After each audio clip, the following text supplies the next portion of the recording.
Well, hello guys, welcome back to the channel. I just want to talk a little bit on this video about owning the Tesla for a month. So almost 30 days full complete owning the car. I have 900 plus miles, not even 1,000. Remember, I use my car just only for commuting so far. You know, nothing crazier or big road trips so far. But on this video, I just want to I'm gonna do like a 30-mile drive back and forth, or at the end, it's gonna be like a 60-mile trip. So right now, I'm just cruising on one of the highways around 65. 46% battery charge, arriving onto destination with 32%. So it's gonna be like a 45-minute drive. Just one way, on the other leg should be the same. So I just got a phantom braking. So those are the little things that we're gonna be talking about. What I like and what kind of dislike on the Model 3. So overall, the experience has been super amazing, super grateful. And always going to be like that when you get a new car. It doesn't matter if it's going to be like an EV, a hybrid, or, like a full um, gas car. That is going to happen. You're going to be having that feeling, like something new, you're really careful with everything and so on. But so far, the experience has been really good. What I like so far from the car is, software updates. Software updates. So since I has been owning the car, I have been having like 3 software updates, and has been amazing. Um, this morning I got the 2023 that 23 that one, I think it is. Let me double check. I'm kind of lost a little bit. Yeah, 2023 that 26 that one. And that was one of the big ones, one of the big upgrades from updates, because you're getting, multi-view camera inside the app. You're getting, if you're going to a destination, if it's show that it's closed or closing soon, it give you that notice. Also, you can get the option like we have on phones, like on iPhone or Android, or most of them. They give you the option to have like warmer display automatically. So that's a really good one. There's gonna be a couple other more options. There's like a Spotify refresh on the UI. It's gonna be like saying that we have on Apple Music. I rock an iPhone, so I'm on the Apple ecosystem. So it doesn't make sense for me to have Apple Music and also Spotify.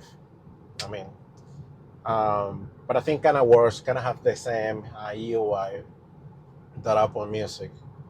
But yeah, returning back to the car, so software updates have been like, you know, a mind blow thing. You can do it whatever you want. You can do it with your cell phone from the what's the name, from a hotspot on your phone, or you can do it at home with your Wi-Fi or any Wi-Fi connection that you have. You can just do it. It's gonna take you like 30. Just calculate like a 30 minutes around for the update. But I mean, super easy, nothing complicated, everything detailed. You can even do a schedule when you wanna. You can download it and then you can schedule it when do you want to apply the update.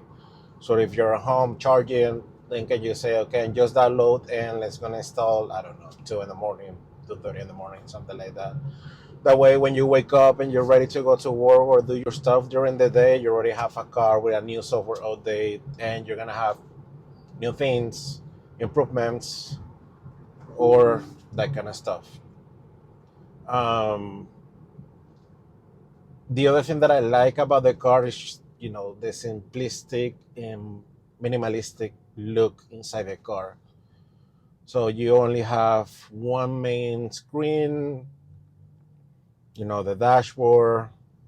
I go with the black option for the interior. I really like the black. I mean, I'm fine. I was kind of afraid doing the white interior since I got a baby.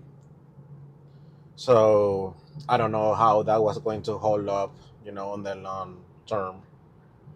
But overall, I mean, the interior has been great. I mean, I don't have anything to complain.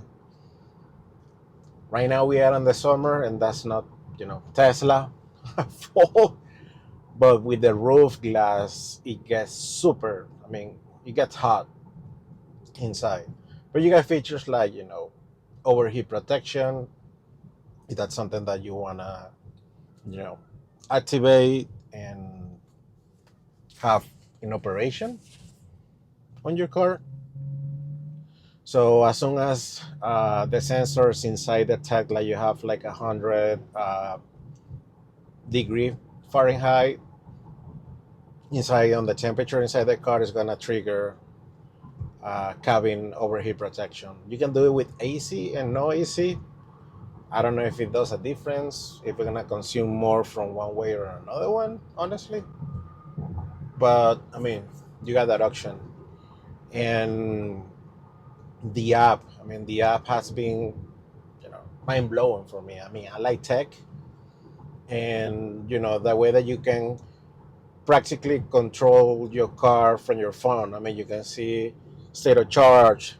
I mean, if your wife or somebody else is driving your car, you can see where they are, and if they're rolling, you can see, um, the speed. You can set climate controls. You can see your charging stats, your rates. That's something that you define inside on the charging rates. But you can see, give you like a chart, graphics, what's gonna be your uh, expenses if you charge a home or if you go and you do superchargers.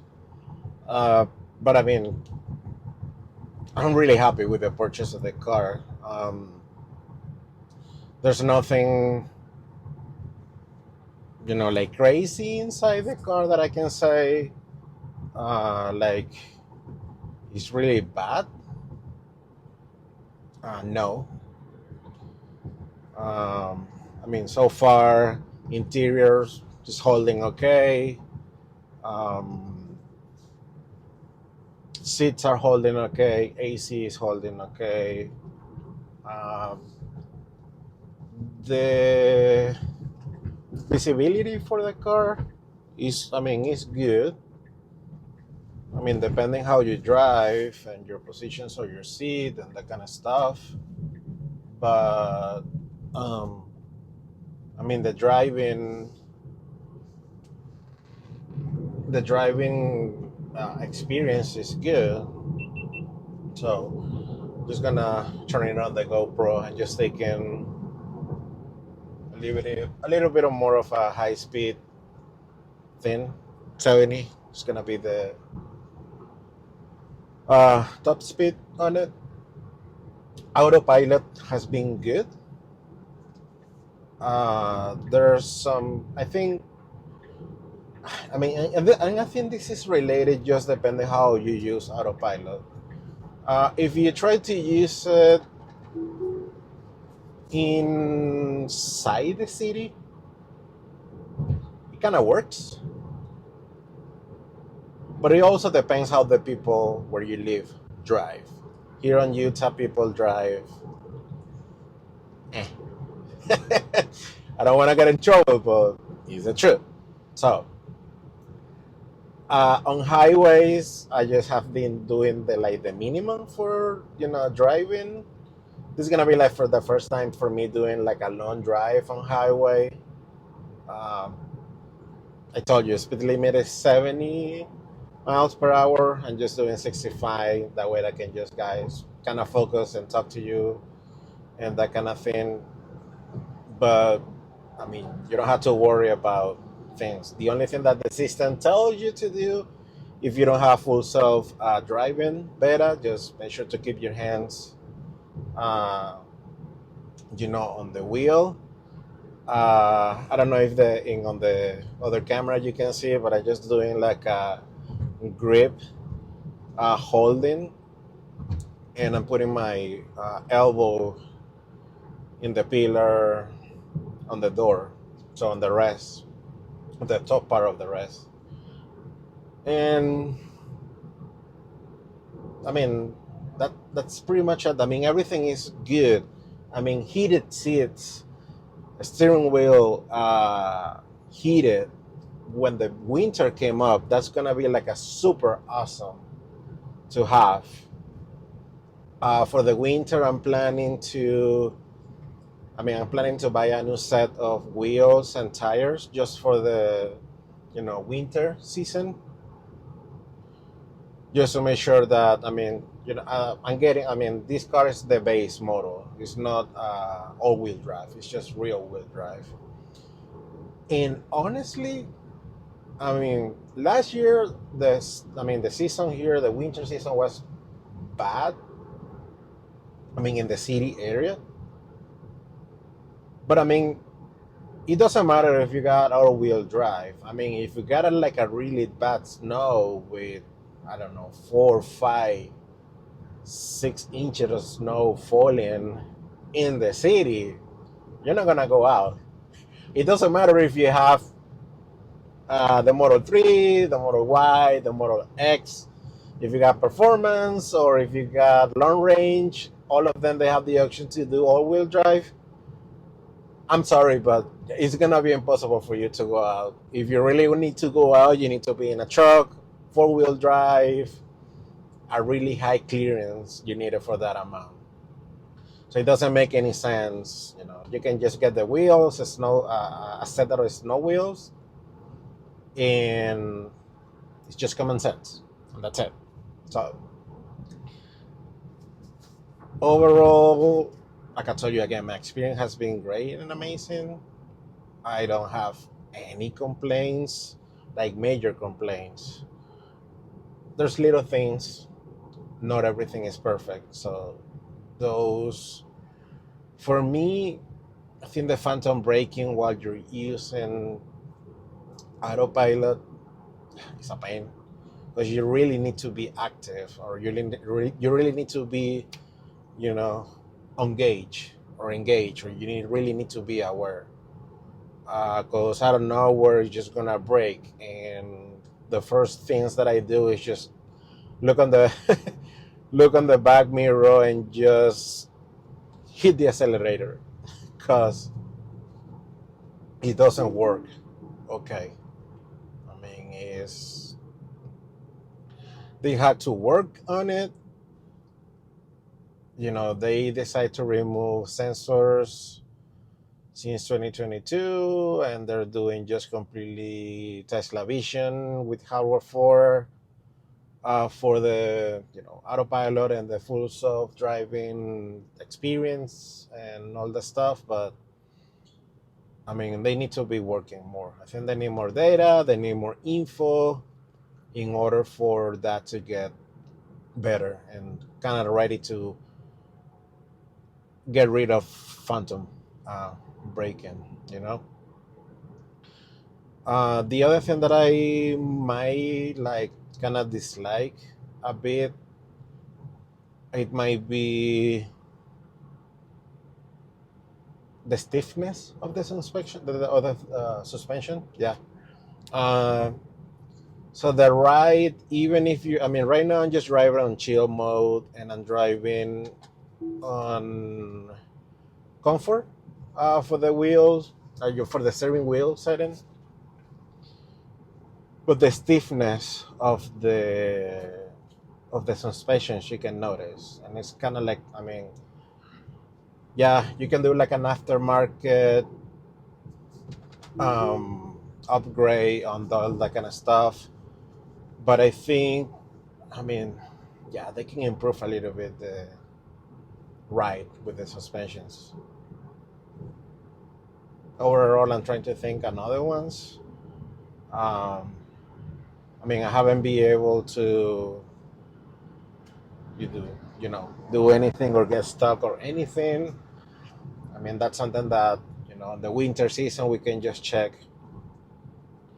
how they help sleep, may work. Uh, the charging experience has been okay. That might be another complaint. I mean, here in Utah, so I live on the valley area.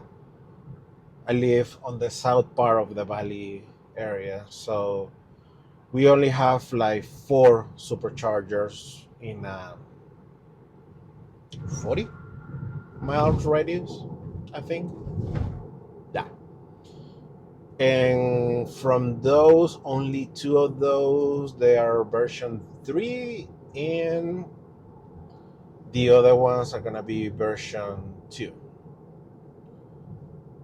So no matter what time of the day and what day are you going, if you're going a Sunday, Wednesday, Thursday, whatever day, is always almost completely packed. So I think they need to expand their network for the supercharging here in Utah, at least from the main city part.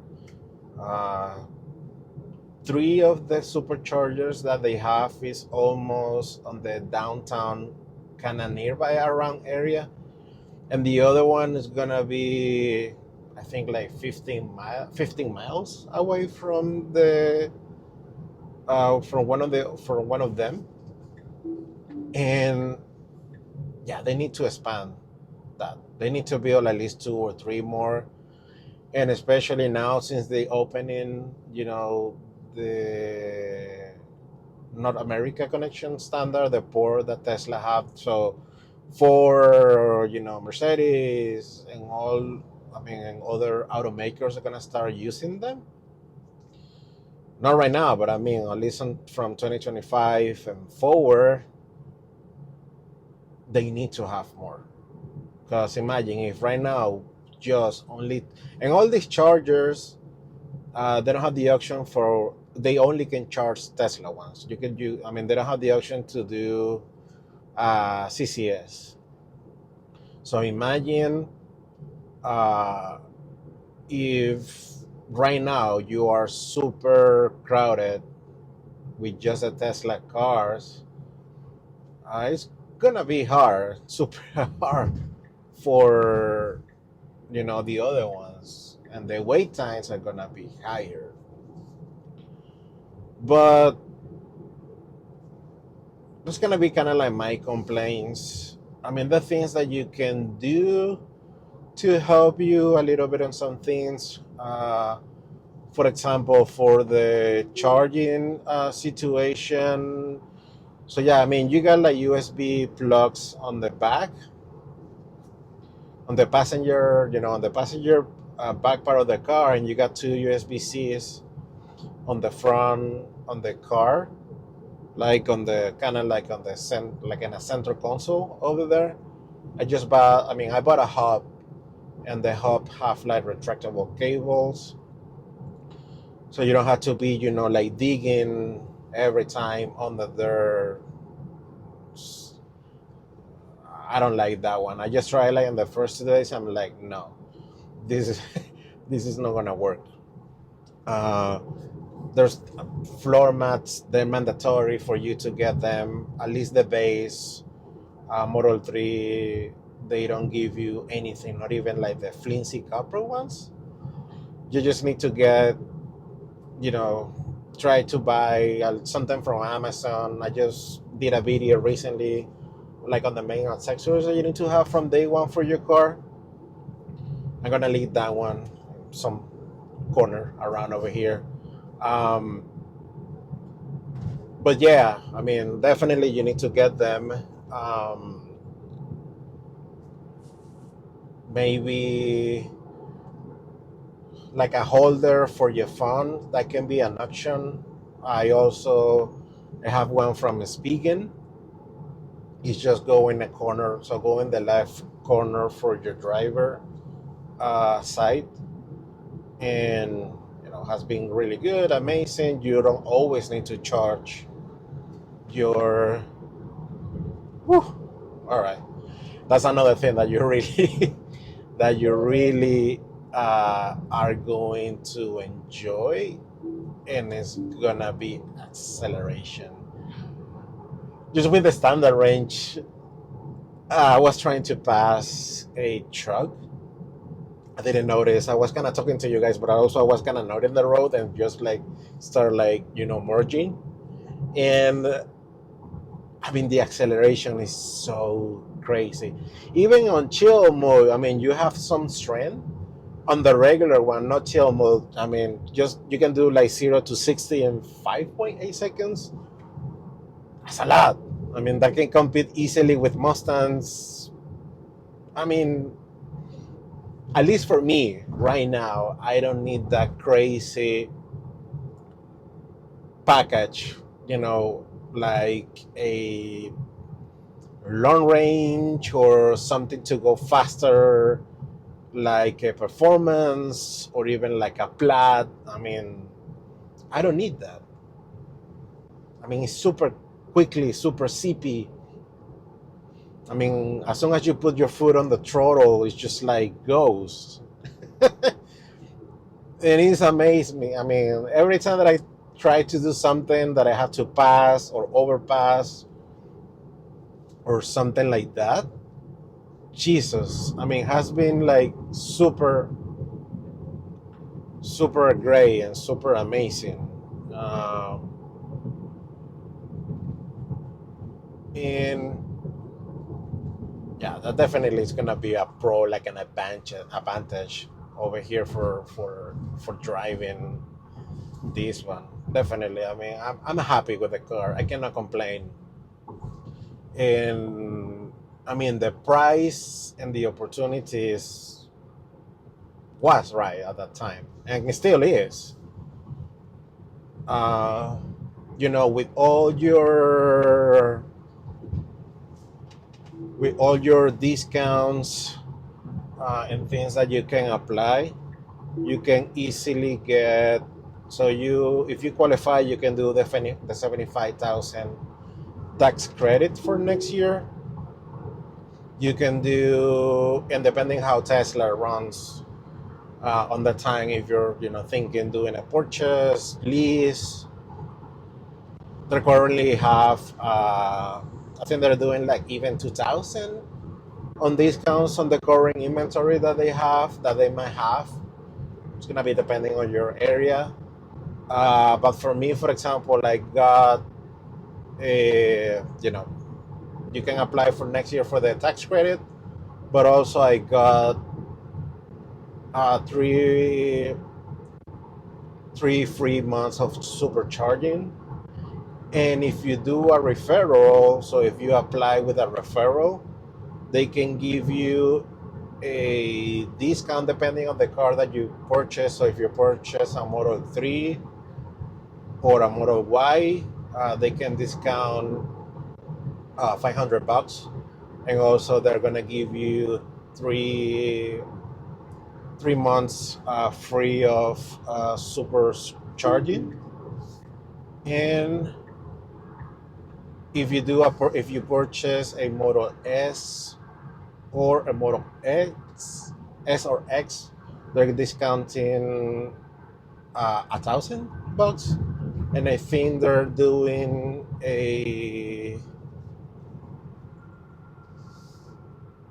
I think it's gonna be like a 6 month of full self driving beta. And I think they're starting to play with credits too. So I'm gonna be linking my referral, code for Tesla. If somebody's watching and they decide to go forward purchasing a Tesla, use my referral code. So at the end, you and me, we're gonna be winning, 500 if you're gonna be purchasing a Model 3. So like again, I mean, overall, trust me, the experience has been like really great and super good with the car. On September, we're gonna be taking, a first road trip with the car. It's not gonna be a far one, but I mean, we're gonna be having one, so we can experience a little bit about, the charging on the road and all those kind of fun stuff for road tripping. So I'm gonna be ending the video. This is gonna be like my, review, kind of like review and update for the first month, almost, 30 days owning the car. Thank you so much again for, the support, watching my videos. Please make sure to hit the subscribe button. Please make sure to hit the like buttons on my videos so I can work, with the YouTube algorithm. And follow me on Instagram. I'm over there with EV_Nestor. And just wait for more content like this. Thank you guys again in advance. I appreciate each one of you. And I will see you on the next one. Bye.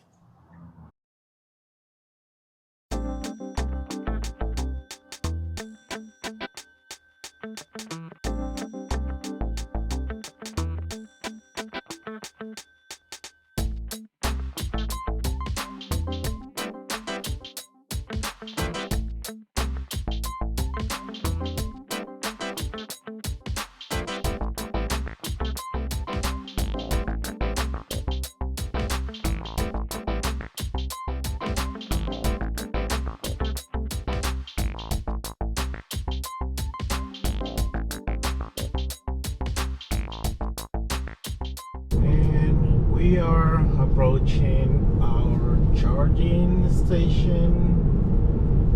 I was finishing gonna do a video, and I think this charging station is in a Comfort Inn. Alright, nice. It's a B2, but it's just a 60 station, 150 kilowatt, just one car for the moment. Just gonna be like a quick charge, nothing crazy, 10-15 minutes.